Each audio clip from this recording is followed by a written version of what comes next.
코골이 침으로 치료됩니다. 코골이 수면무호흡하면 수술 아니면 치료가 안 되는 것으로 상식화되어 있는데요.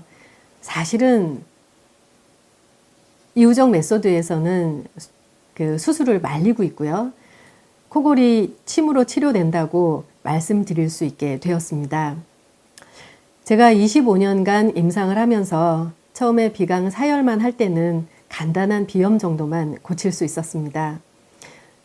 그러다가 석션법을 만나게 되면서 부비동 공간까지 시야가 넓어진 거죠. 그래서 비강과 부비동 공간을 확보하게 됨으로 인해서 코골이 소리가 점점 줄어들게 되면서 그때 정말 정말 이제 코골이도 치료하게 됐다라는 생각을 했었던 적이 잠시 있었습니다.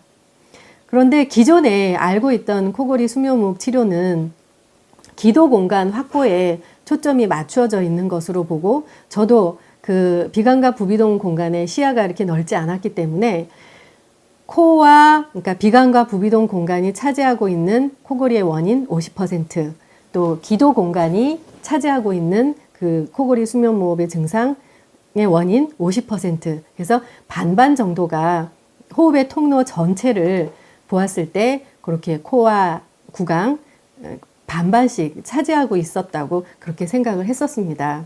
그런데 코골이 환자들을 많이 만나게 되면서 코골이의 임상 경력이 늘어나게 됐습니다. 그러면서 비강과 부비동의 시야가 넓어지면서 코의 원인이 50%에서 60%, 70%, 80% 코를 정말 잘 고치게 되면서 코골이와 수면무호흡 증상이 없어지게 되는 것을 임상적으로 날마다 확인할 수 있게 된 거죠.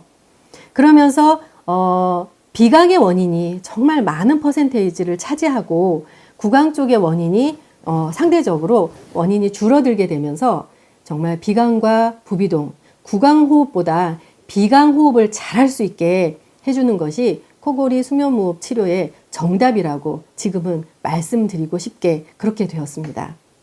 비강과 부비동 공간을 확보함으로 24시간 코로 숨을 쉬게 되면 입이 벌어지지 않게 되는 거죠. 입으로 숨을 쉬게 되면 이렇게 혀뿌리가 말려 들어가면서 기도 공간을 막게 되는데요. 기도 공간을 먼저 넓히는 치료를 해야 되는 것이 아니라 비강과 부비동 공간을 넓힘으로 코로 숨을 원활하게 수면 중 코막힘이 없어질 수 있도록 그렇게 치료하는 것이 먼저라고 생각이 들 수밖에 없는데요.